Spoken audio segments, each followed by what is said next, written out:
Grande et pulpeuse, Caroline Margeridon représente l'idéal féminin de beaucoup d'hommes et de femmes. Complètement transparente avec ses abonnés ainsi que les téléspectateurs, la célèbre acheteuse de l'émission Affaires conclues ne nie pourtant pas avoir fait plusieurs opérations de chirurgie esthétique.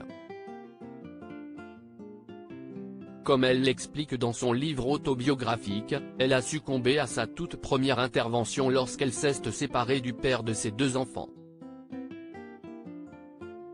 Dévastée par la tromperie de l'homme de sa vie et la rupture qui s'en est suivie, Caroline Margeridon a rapidement décidé de changer de vie. Pour ce faire, elle a commencé par changer quelques détails de son physique. J'ai commencé le botox à l'âge de 33 ans, et vous savez pourquoi? On venait de se quitter, le père de mes enfants et moi, et, dans ces cas-là, on a envie de tout changer.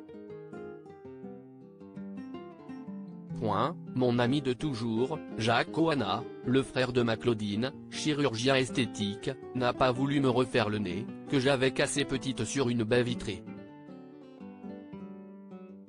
En revanche, il a accepté de m'enlever une ride ingrate au milieu du front.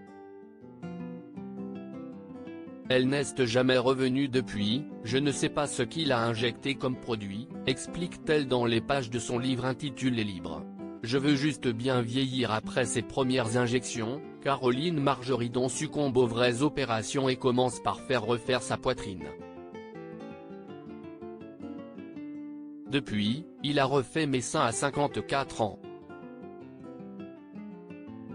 Je l'ai appelé un samedi sur un coup de tête, il m'a opéré le lundi.